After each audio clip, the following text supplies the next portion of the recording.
Problème de billetterie, coupure d'électricité en plein match au stade de la réunification de Douala.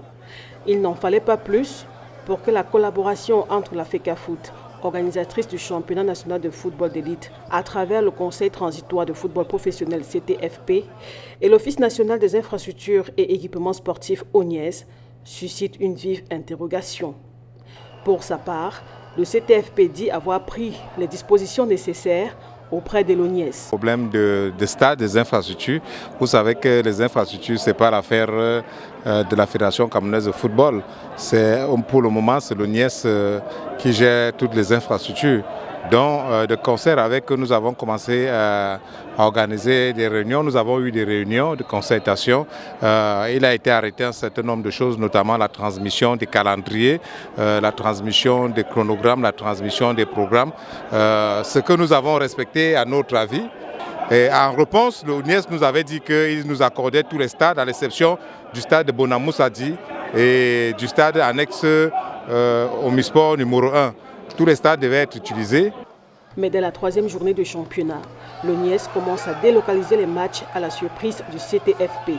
C'est vrai qu'à la troisième journée, on a été surpris que l'ONIES commence à déprogrammer, à délocaliser nos matchs. D'abord, comme vous l'avez souligné, au stade de la réunification, parce que ces matchs étaient prévus au stade de la réunification. Après le stade de la réunification, nous avons programmé ces matchs au stade de Mbappé-Dépé. Et à moins de 24 heures, d'ailleurs, vous avez vu, beaucoup d'équipes se sont plaintes. À moins de 24 heures, on vient nous dire qu'on ne peut plus jouer au stade de Mbappé-Dépé. Bon, ça nous gêne un peu. Ça nous gêne encore plus que on nous dit que les pelouses sont amochées. Vous avez vu, nous sommes en train de jouer là aujourd'hui. Pendant que nous jouons, à côté de l'autre stade annexe, il y a les 2-0 qui jouent. C'est la même chose. Nous avons vu au stade militaire où on nous a interdit de jouer. Il y a les 2-0 qui sont en train de jouer. Et donc, ça nous gêne un peu que ce soit les compétitions de la fédération qui subissent ce genre de blocage. Dans un communiqué rendu public le 17 octobre 2023, l'ONIES, pour sa défense, affirme que les infrastructures ne sont l'exclusivité d'aucune association ni fédération. Fin de citation. L'ONIES reprécise le rôle et les modalités d'acquisition des infrastructures qui accueillent certes les événements sportifs, mais aussi les événements culturels, voire religieux.